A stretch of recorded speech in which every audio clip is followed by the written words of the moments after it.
सावन के महीने में ये उपाय कर लिया तो आपके घर से दरिद्रता दूर होंगी। हमने ये उपाय आपको पिछली कथा में बताया था, आज फिर बता रहे हैं। आस्था चैनल पर कथा सुन रहे हो, जितने फेसबुक यूट्यूब पर कथा सुन रहे हो, एक बात अपनी जिंदगी में उतार कर रखना।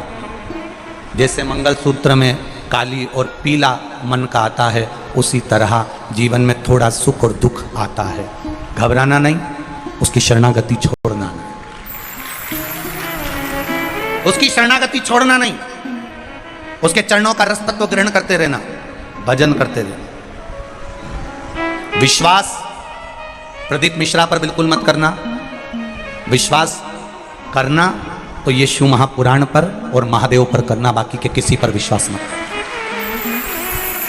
जैसे आप हो वैसे हम हैं, जैसे आपका जीवन है वैसा हमारा जीवन है, जैसे आपका सिर दुखता है वैसा हमारा भी सिर दुखता है, जैसा आपका पेट दुखता है वैसा हमारा भी पेट दुखता है, जैसे आप चलते हो वैसे हम चलते हैं, जैसा आप भोजन करते हो वैसा हम करते हैं, जैसे आप सोते हो वैसे हम सोते हैं। तो आप में और हम में कोई अंतर नहीं है, कोई अंतर नहीं, बल्कि बड़े हमसे ज्यादा आप हो। क्यों? क्योंकि आप अपना अमूल्य समय देकर कथा को सुनने के लिए आए हो। ये माइक तो किसी पगला को भी पकड़ा दो तो वो भी 2-3 घंटा निकाल दे, पर आपके भीतर शिव समाया हुआ है। ये माइक तो किसी पगले को भी पकड़ा दो तो वो 2-4 घंटा निकाल दे, पर आपके भीतर शिव समाया है, आपके भीतर शंकर समाया है।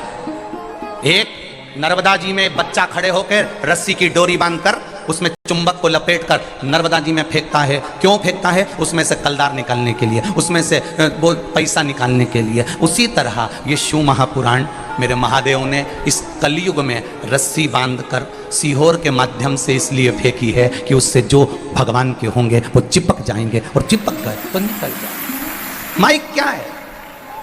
तुम्हारा विश्वास दृढ़ है, तुम्हारे भीतर जो शंकर समाया है, तुम्हारे भीतर जो शिव समाया है, तुम्हारे भीतर जो देवादिदेव महादेव समाया है, वो मूल है। कथा बाचने वाला मूल नहीं होता, कथा सुनने वाला मूल होता है। कथा बाचने वाला तो 4 पाई की चौकी पर बैठता है, और कथा सुनने वाला जमीन पर बैठता है। जो जमीन पर बैठता है वो जमींदार होता है, जो चौकी पर बैठता है वो चौकीदार होता है। आप सब कथा सुनने जमीन पर बैठे हो, तुम जमींदार हो, क्योंकि अपनी मर्जी के मालिक हो। जितनी देर बैठना बैठते हो, तुम्हारी मर्जी पड़ जाती तो उठ के चले जाते हो। तुम्हारा मन पड़ा तो पानी की बोतल निकाल कर पी लिए, तुम्हारा मन पड़ा तो जेब में से निकाल के मल के फटकी लगा के निपटा भी गए।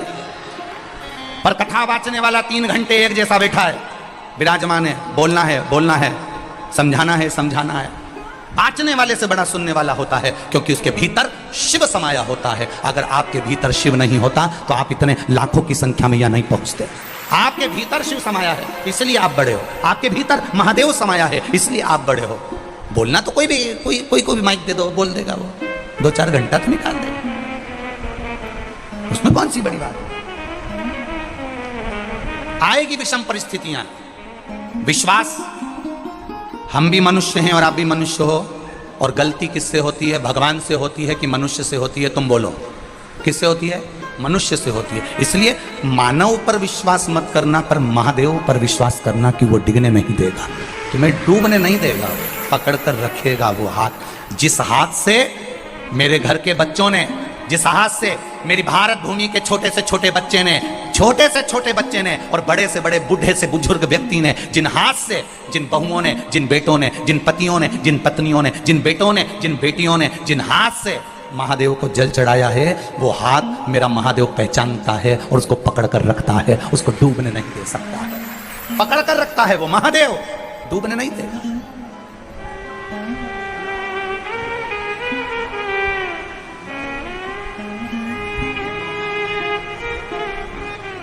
जब एक साधारण सा व्यक्ति केवल छूने से समझ जाता है कि इसकी भावना क्या है, बोलो रिजीजियों सही है कि गलत है?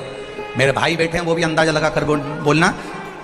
अगर किसी व्यक्ति को मात्र छुआ जाए, उससे अंदाजा लगाया जा सकता है किसके अंदर चल क्या रहा है, इसके मन में क्या चल रहा है, किस भाव से छुआ तूने।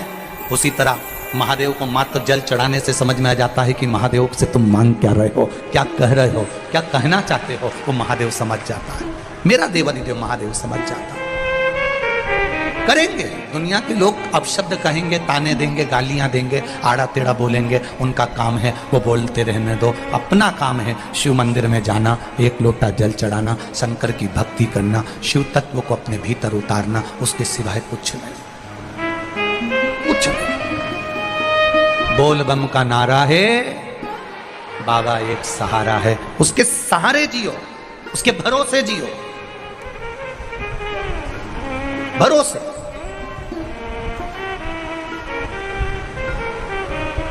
जब किसी का एक्सीडेंट होता है, घर के लोग उसके साथ में नहीं होते, अकेला पड़ा होता है, अकेला। जब कोई बीमार होता है, वेंटिलेटर पर अकेला पड़ा होता है। बोलो जी जी हाँ, सही है गलत है? जब किसी को तकलीफ होती है, आईसीयू में अकेला पड़ा होता है। जब किसी का ऑपरेशन होता है, उस ऑपरेशन रूम में वो अकेला पड़ा होता है, अकेला। एक्सीडेंट हुआ तो रोड के किनारे अकेला पड़ा है, गाड़ी में अकेला पड़ा है। बीमार हुआ तो वेंटिलेटर पर अकेला पड़ा है, बीमार हुआ तो आईसीयू में अकेला पड़ा है, ऑपरेशन हो रहा है तो ऑपरेशन के थिएटर में अकेला पड़ा हुआ है। कौन आता है उस समय पर? परिवार वाले बाहर खड़े होकर पूछते रहते हैं कैसा है, देख लेना, अच्छे से बना जा, अच्छा डॉक्टर बुला लो, दवाई अच्छी दे दो, गोली अच्छी दे दो, ऑपरेशन करा दो। घर के लोग पैसा लगा सकते हैं, घर के लोग अच्छी दवाई दे सकते हैं, घर के लोग तुम्हारी सेवा कर सकते हैं, पर अंत समय में, दुख की घड़ी में, उस वेंटिलेटर पर, उस एक्सीडेंट की जगह पर, उस आईसीयू में और उस दुख की घड़ी में सब फोन जरूर लगाएंगे, सब लगेगा ये मेरे साथ खड़े हैं, पर उस दुख की घड़ी में तुम्हारा साथ केवल तुमने जो शंकर जी को एक लोटा जल चढ़ाया है, बेलपत्री चढ़ाई है, वो सामने खड़ा है। वो अकेला मिलेगा, अकेला।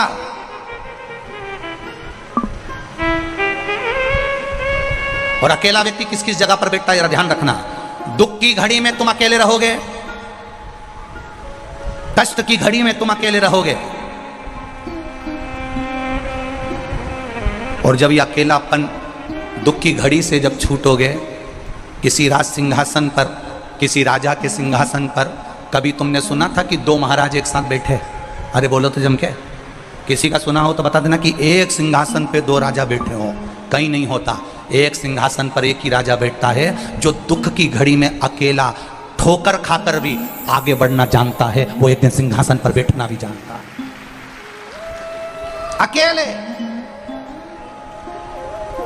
गालियां दी जाएगी, आप अकेले रहेंगे, ताने दिए जाएंगे, आप अकेले रहेंगे, रोगे अकेले कमरे में बैठकर। अकेलापन महसूस मत करना। जिसने शंकर को जल चढ़ाया, शिव को जल चढ़ाया, जिसने शंकर का गुणगान गाया, जिसने कभी जिंदगी में शिव महापुराण की कथा सुनी, जिसने कभी शंकर का अनुमोदन करा, जिसने कभी शिव तत्व को जाना है, जिसने कभी शंकर का भजन किया है, कभी भूल से शिव महापुराण की कथा को टीवी पर सुन लिया, मोबाइल पर सुन लिया, या कथा के पंडाल में बैठकर सुन लिया, कभी अकेले मत समझना। जिस दिन तुम महादेव के पास चले जाते हो, दधीचि ऋषि ने अपनी धर्मपत्नी सुवार्च को कहा, जिस दिन बच्चा मां के गर्भ से जन्म लेता है और पृथ्वी पर उसको नीचे पटक दिया जाता है, जब भूमि पर पटका जाता है, कंकर शंकर उसका हो जाता है। वो अकेला नहीं रहता, मरते दम तक उसके साथ महादेव रहता है, मरते दम तक उसके साथ महादेव रहता है। महादेव एक क्षण के लिए भी अपने बच्चों को, महादेव अपने बच्चों को, अपनी संतान को, अपनी औलाद को, मेरा महादेव एक क्षण के लिए भी अकेला नहीं छोड़ता। हर क्षण हर पल वो आपके साथ है। बस अनुभव करिए, अनुभव। एक लड़का बचपन में अपने पिताजी के साथ अपने गांव जाता था, ट्रेन में बैठकर। पिताजी उसको ले जाते, दादा दादी से मिला कर ले आते। बच्चा बड़ा हो गया। बच्चे ने कहा, पिताजी आप अब की बार गांव नहीं जा रहे? पिताजी बोले, अब हम गांव नहीं जा रहे। बच्चा कहने लगा, नहीं पापा, पिताजी मुझे गांव जाना है। पिताजी ने कहा, मेरे पास टाइम नहीं, छुट्टी नहीं, मुझे तो गांव जाना, आप गांव चलो। पिताजी ने मना कर दिया। बेटा कहने लगा, मैं अकेला गांव चले जाऊंगा, आप मुझे ट्रेन में बिठा दो। पिताजी ने एक पर्ची लिखी, पर्ची लिख के उसको फोल्ड कर कर मोड़ कर पिताजी ने वो पर्ची बेटे के जेब में रख दी और बेटे को टिकट दिलाकर ट्रेन में बिठा दिया। ट्रेन में बिठाया, ट्रेन चल दी। 25-50 किलोमीटर दूर तक ट्रेन चली। बच्चा अकेला बैठा हुआ, पहली बार घर से अकेला निकला था, अकेला पहली बार निकला, ट्रेन में बैठा। थोड़ी सी घबराहट हो रही थी उसको, पहली बार अकेला जा रहा, अकेला पहली बार जा रहा। बच्चे को थोड़ा सा डर लगा, कोई पुलिस वाले निकल कर गए, डर लगा, कोई टीसी निकल कर गया, डर लगा, किसी ने कहा ये सीट छोड़ो, अगली सीट पर बैठो, उसको डर लगा। बच्चा जब अंदर से घबराने लगा, तब उसने पर्ची निकाली। उस पर्ची को निकाल कर पढ़ा तो उसमें लिखा था, बेटा चिंता मत करना, पीछे वाले डब्बे में मैं बैठा हूं, तू आराम से चलना। पिता ने पर्ची में लिखकर रखा, पीछे वाले डब्बे में मैं बैठा हूं, तू आराम से चलना। बच्चे की विल पावर मजबूत हो गई, बच्चे को दम आ गई। अब बच्चा किसी से नहीं डरता, सीट वाले से कहा हट मेरी सीट पे, मुझे बैठने दे, मेरी सीट है, क्योंकि उसको मालूम पड़ गया पीछे वाले डब्बे में मेरे पिताजी बैठे हैं। तुम भी याद रखना, तुम्हारे पीछे तुम्हारा पिता चल रहा है, देवाधिदेव महादेव, डरना नहीं। तुम्हारे पीछे वाले डब्बे में भी महादेव बैठा है, तुम्हारे एक एक कदम में तुम्हारे साथ महादेव बैठा है, तुम्हारे एक एक कदम के पीछे तुम्हारा महादेव चल रहा है, तुम्हारे कंधे पर। कभी कभी चलते चलते चलते चलते कभी मंदिर में आराधना कर रहे हो, कभी शिव महापुराण की कथा सुन रहे हो, कभी टीवी के सामने मोबाइल के सामने कथा सुन रहे हो, अचानक कथा सुनते सुनते तुमको ऐसा लगे कि मेरे पीछे से कोई निकल कर गया। कभी कभी तुम्हारे साथ हुआ होगा, मंदिर में पूजन करते करते ऐसा लगा कि कोई मुझे देख रहा है। कभी कभी पूजन करते करते ऐसा अनुभव हुआ होगा कि कोई मेरे पास में से निकल कर गया है। कभी कभी पूजन करते हुए ऐसा लगा होगा कि मेरे सिर पर कुछ आकर गिर गया है।